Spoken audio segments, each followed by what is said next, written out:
For my passion project, I would like to research poetry in America during and after the Civil War. Literature has always depended on the settings of the country, and the Civil War, one of the most influential events in the country's history, definitely changed the fundamentals of American poetry. While thousands of poems focus on the conflict and the grim reality of daily lives during the Civil War, the change to a more hopeful and positive tone was apparent right after the struggle. For my project, I look forward to examining these changes and how poetry illustrates the daily lives of ordinary Americans under such turbulent circumstances.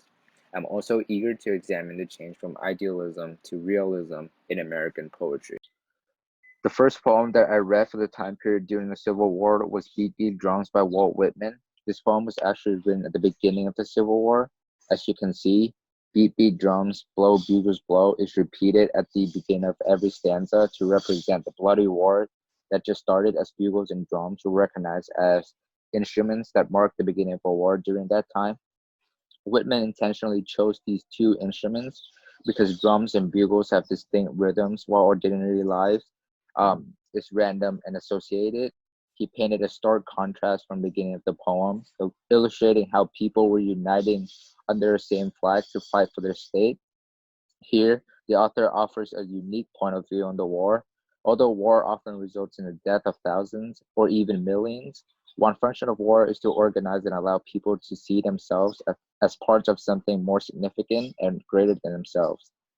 That is common throughout the various poems in his well known collection, Leaves of Grass. Whitman offers an extended list of the different aspects of lives in American society at the time. The places range from churches and schools to houses and cities. Its target audience reaches to lawyers, farmers, brokers, and even singers. War affects everyone and everything, and in doing so, Whitman draws focus and relates to the everyday Americans, many of whom were a significant part of the Civil War. In other words, unlike many other war related poems during this time that focus on the horrific consequences of the Civil War, Beat Beat Drums emphasizes the intent and justification of war. Whitman believed that the Civil War was justified and completely necessary for American society to make progress towards the future. As a result, he painted a vivid picture of society where everyone is excited to go to war for a better cause and where war is a chance for people to unite and discover more about themselves. The second poem that I chose to read for the first time period is John's Brown Body by William Penn.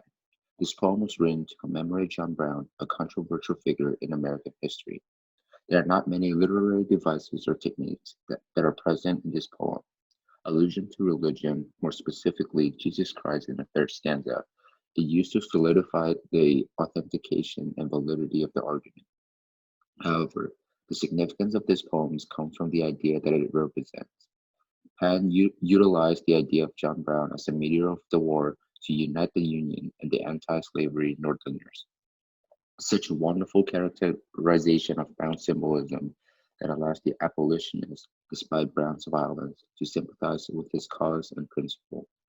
These ideals emphasize the fact that during a period of idealism, acting on one's ideals is the most noble thing that one could do. On the other hand, the very fact that Northerners sympathized with Brown's action was horrifying to white Southerners, because to most white Southerners, John Brown was their worst nightmare. This poem created an indestructibly ideal barricade between the North and the South. Overall, this poem is worth analyzing because it serves as one of the last instances of idealism during the Civil War, and because its historical significance is tremendous as the topic of John Brown is still debated until today. So now I'm going to discuss the common theme between the two poems that I just analyzed, or more generally, most of the poems that was written during the Civil War. Each of these poems demonstrate a different scene of the war, but they all offer a new perspective into understanding human culture. These poems, by romanticizing the negative side of the ruthless Civil War, give the readers a hopeful and positive viewpoint of the infamous Civil War. This highlights the presence of romanticism and idealism in all of these poems. The author always invites readers to transcend themselves above the harsh and selfish reality of the war to understand and enjoy the beauty and loving nature of Mother Earth. However, we can still see instances of realism in these two poems, as this is a subtle warning of a revolutionary change in American literature during the Civil War. After witnessing ruthless scenes and experiencing such a horrible war, poets and writers started to realize the importance of showing ordinary Americans reality rather than just an ideal life. They wanted to show Americans the harsh reality of the country in face of a potential crumble, and I will continue to explore this theme at the second part of my passion project.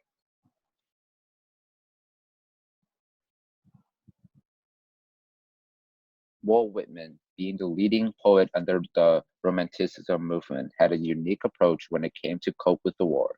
As we have discovered in the previous section, there was a change in Whitman's style as the war progressed on. Although he managed to keep his ideals and nature present in a lot of his poems, his tone and word choice became more depressed as they were meant to deal with the bloody war. This poem was no exception. Vigil Strange that kept on the field one night is a dramatic and melancholy monologue in which the narrator prays and expresses sadness of his comrade's death. The sadness in the poem is discernible, as the narrator found his comrade, quote, in death so cold, end quote, and his soldiers, quote, bodies sun of responding kisses, end quote. Whitman purposefully uses words like comrade and son to describe the fallen one, demonstrating a familiarity and to an extent, a profound connection between them. The image of the death is the soldier the image of the death of the soldier is engraved in the hearts of every reader, creating a mournful and sorrowful depiction of the war. However, Walt Whitman seems to transcend the sadness into a spiritual level as he emphasized that this was a good death and there was still some hope and comfort somewhere in the poem. The line, quote, I could not save you, swift was your death, I faithfully loved you and cared for you leaving. I think we shall surely meet again, end quote, emphasizes the common belief during that time. Death is glorious and an afterlife is realistic. This continues as the narrator took great care of his fallen comrades when he, quote, folded the blanket well, tucking, tucking it carefully overhead and carefully under feet, end quote. These images provided the poem with a sad but composed and hopeful tone. Moreover, the repetition of the word vigil became the central theme of the poem.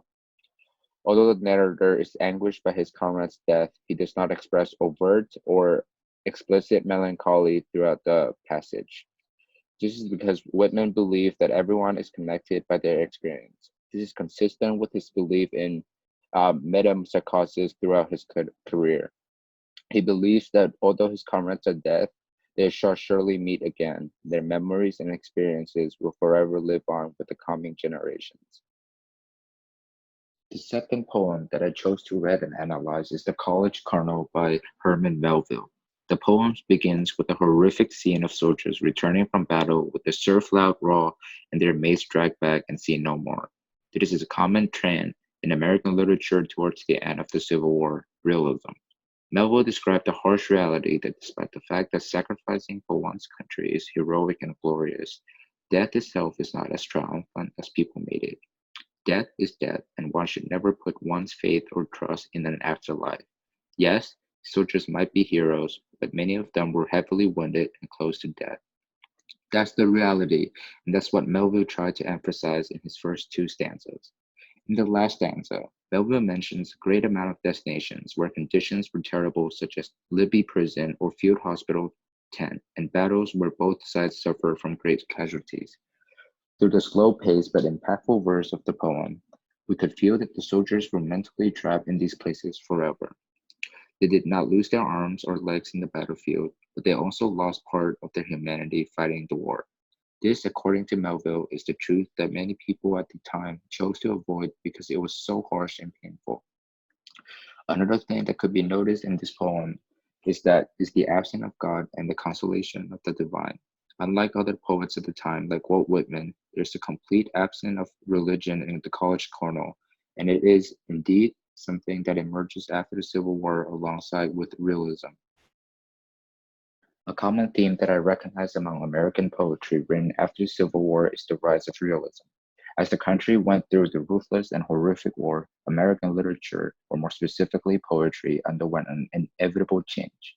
After the war, the innocent optimism of a young democratic nation and its citizens gave way to a period of exhaustion and exposure to harsh reality. American Romanticism remained, but was rechanneled as writers and artists were determined to let American people witness the horrible condition that the country was in post-Civil War. These shifts were present in two poems that I examined: Vigil Strange I Kept on the Field One Night by Walt Whitman and A College Colonel by Herman Melville. In both poems, you still feel the remaining presence of idealism, as Whitman and Melville transcendentalize the death of soldiers. However, they still explicitly describe the dreadful aspect of death, as they condemn the war for causing unnecessary casualties. In other words, these two poems are evident examples of the rise to popularity of idealism in American literature coming out of the Civil War. That sums up my passion project, and I hope you learned and had fun as much as I did working on this project. If you would like to look at more poems that I have analyzed, you can use the link below to go to the presentation that I have created. Once again, thank you for your attention.